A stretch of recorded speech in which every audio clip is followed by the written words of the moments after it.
Mga kabida, isang magandang oras sa lahat at welcome po sa aking channel. Eto po, pumalag po mga kabida, ito hong si Attorney Nicholas Guzman, ang Lead Defense Counsel po, ni dating Pangulong Rodrigo Roa Duterte.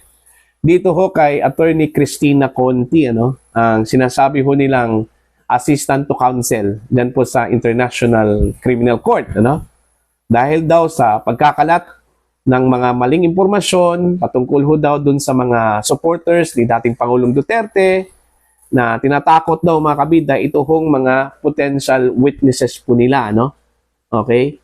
Kaya nga siguro yun yung isa sa mga rason, kung bakit bigla hong bumaliktad ito hong prosecution, mga kabida. Kung maalala po ninyo, nagsalita po itong si Attorney Nicholas Guzman at sinabi po niya na wala hong opposition ito hong prosecution, mga kabida. Kaya nga bigla na lang po tayong nasurpresa dun po sa ginawa po ng prosecution. Okay? Dahil kaya dun sa mga ikinalat po na maling impormasyon po mga kabida, Kaya nga natakot po ito hong prosecution dito. Okay? Eto, pakinggan muna natin ito hong naging panayam po mga kabida ni Alvin and Tourism, kay Attorney Nicholas Guzman, po. Okay? Ang lead defense counsel po ni dating Pangulong Rodrigo Duterte. Narito po. Many people in the Philippines were a bit confused with when you previously stated that the prosecution did not oppose your request for interim release, and then apparently the prosecution's response or written observation with respect to the interim release request is that they strongly oppose that. Can you clarify that, Attorney? Once again, I stand by what I said. There was originally a non-opposition to interim release, but I'm not going to litigate the case now in the media. The case is a live issue, the matter is a live issue, sorry, before the court, and I'm not allowed to litigate it by way of social media. Thank you, sir. There are reports claiming that Belgium and Australia declined to host former President Duterte during his interim release. What is the truth behind this? Well, I don't know where Cristina Conti, because I guess that's who you're referring to, got that from. I'm not going to comment on any country. I'm not allowed to. These matters are confidential. But I assume that Cristina Conti, knowing the way that she thinks, has looked at the interim release agreements at the court and has decided that Belgium, because Belgium has signed an interim release treaty, is the destination or the proposed destination for President Duterte. I'm not going to comment on that. The same goes, by the way, for the Honourable Justice Minister or the Secretary for Justice in the Philippines, Mr. Rimula, Yes. who's decided that there's a Latin American country that's prepared to receive President Duterte. Once again, I assume that he thinks we're talking about Argentina because, once again, Argentina has signed an interim release agreement with the International Criminal Court. I'm not going to comment on that. Okay, sir. The Department of Justice in the Philippines reportedly sponsoring witnesses in the ICC case against the President Duterte because, as you mentioned, sir, all evidence related to the former chief executive's war on crime has already been destroyed. He mentioned that. What's your comment on that? Sponsoring witnesses to cooperate or encouraging witnesses to cooperate? I don't know. We'll investigate that matter, and if it's true, then they will be cross-examined, those witnesses, in court, and these allegations will be put to them. Sir, pertaining to the interim release, the annex terms and conditions, specifically paragraph 32, mentions that President Duterte will refrain from public engagement, holding office, and communicating with individuals outside his family. How does this affect the mandate given to him by the people of Davao as their newly elected mayor? I look at the events in Davao and the elections as something else entirely. I view it as a vote of support for President Duterte, the former president, and I view it as a rejection of what was done to him by the current incumbent government.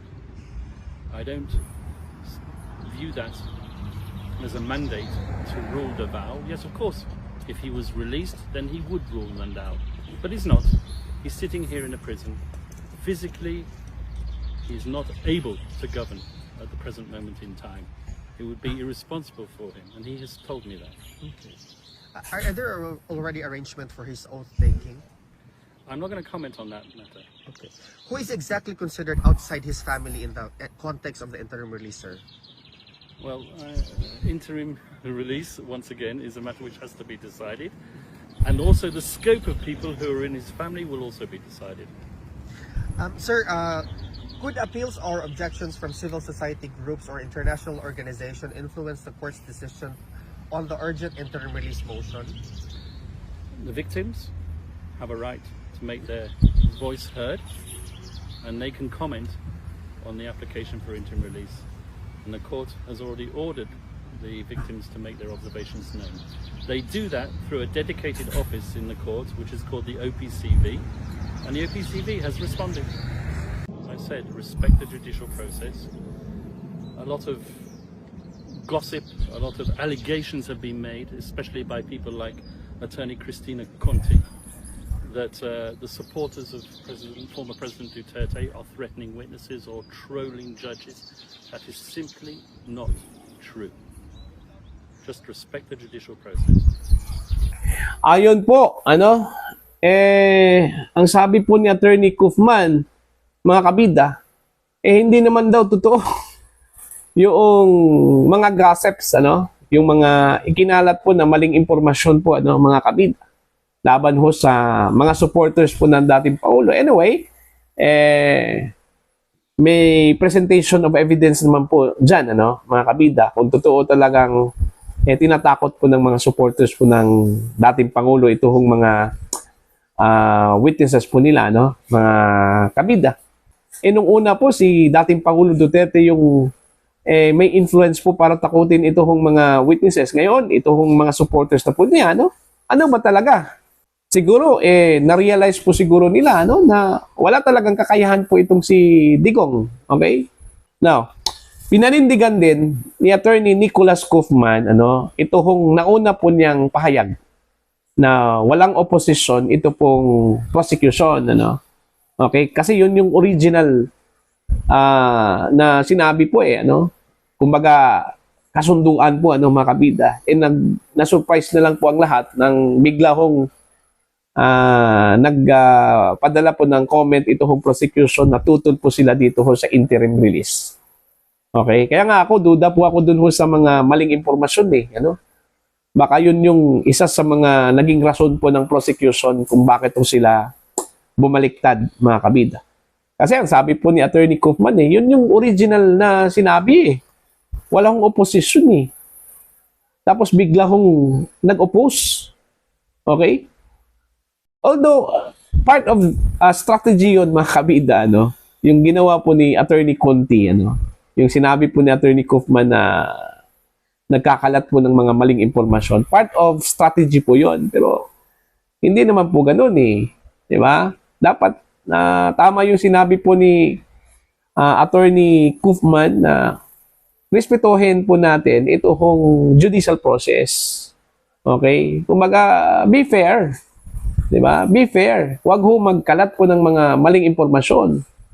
Okay? Kasi yung prosecution po mga kabida, honestly, nagre-rely lang talaga yan sa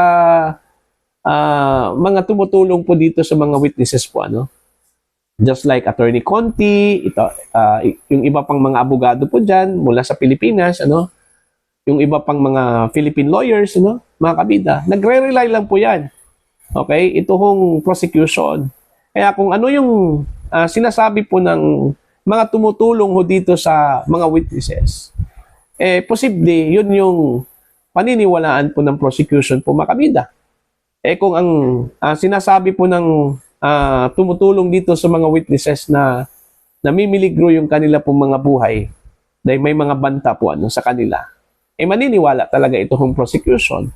So, since meron pong ganun na threat, mga kabida, definitely, hindi talaga papayag itong prosecution sa interim release, Okay? Tutulan talaga nila ito, mga kabida. Just like what they did. Okay? Nabigla ho silang bumaliktad, mga kabida, sa nauna pong parang kasunduan ata, Although hindi ko alam kung yun ba yung right term, mga kabida. Basta sinabi po ni Attorney Kaufman, originally, wala hong opposition, ito pong prosecution. Okay? So, yun po. Patungkol po doon ho sa pag-deny ho ng Australia at saka Belgium, hindi ho nag-comment ito hong si Attorney Kaufman. wala ho siyang comment po dyan, ano, kasi hindi daw siya allowed, ano, mga kabida. Pero definitely, hindi po itong dalawang mga bansa ang tinutukoy po niya, no? Doon po sa nauna po niyang pahayag, ano, na meron pong bansa po mga kabida na naghayag po ng kanila pong willingness na tanggapin po ito si dating Pangulong Rodrigo Duterte. Sakali pong aprubahan po ng ICC mga kabida, no? Ito kanyang interim release. Alright? So, antayin na lang po natin kasi ang magdedesisyon po dyan, ito pre-trial chamber po, ano, mga kabida ng International Criminal Court. At ang ating aasahan na lang po dito, sana magdesisyon po itong pre-trial chamber po, mga kabida, ng patas na naaayon po sa kung anong sinasabi po ng Rome Statute. Hindi ho dahil ho sa sulsul, dahil sa intriga, ano, dahil sa gossip, ano, mga kabida. Sana magdesisyon po itong ICC patungkol ho sa interim release kung ano yung nararapat po, ano. Unang-una po valid naman po yung ground, ano, ng defense po, mga kabida, na kailangan hong makalabas si Digong temporarily because of his deteriorating health, ano, at saka yung kanya hong edad, mga kabida, at nakasaad naman po dun ho sa article 1 ata, kung hindi ako nagkamali, ano, sa Rome Statute, ano, yung binibigyan po ng interim release, ito mga preso po nila, no, ito mga detainees, kung sila po ay may edad na po, ano, at may hindi magandang kalusugan po, mga kabida. Okay? At saka hindi naman po harmful ito si Digong eh. Matanda na po yan eh. Yung sinasabi po nila na delikado si Digong kasi may influence pa raw, ano? Nasaan yung influence ni Digong? Kung tutuusin nga wala nga siyang influence kasi nakulong po siya eh. Inaresto po siya ano? Okay? Tapos, sa Pilipinas, hindi po sa kanya yung gobyerno. Ang namumuno po, mga kabida, sa gobyerno po ng Pilipinas ngayon, kalaban po niya. Ano? Kaya nga siya napunta dyan sa ICC dahil ipinagkanulo po siya ng gobyerno po, mga kabida. Ano po? No? So saan po yung influence po doon? Okay? When it comes to protecting the witnesses, kayang-kaya po ng gobyerno po yan. Di ba? In fact, sa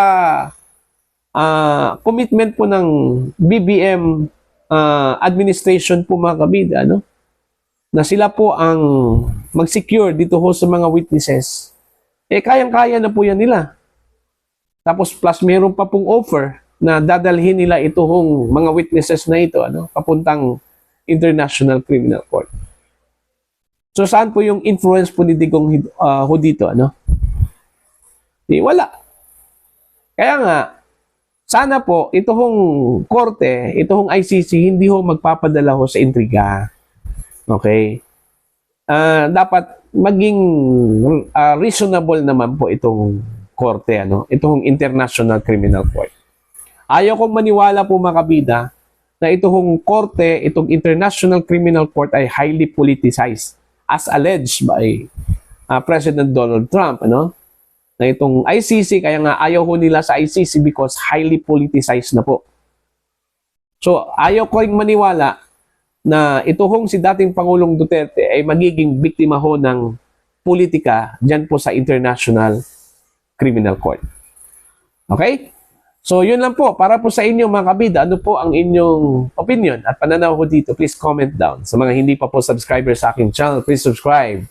Just click the subscribe button, click the notification bell, click all para updated po kayo, mga kabida, sa aking mga uploads. Maraming salamat po sa inyong lahat.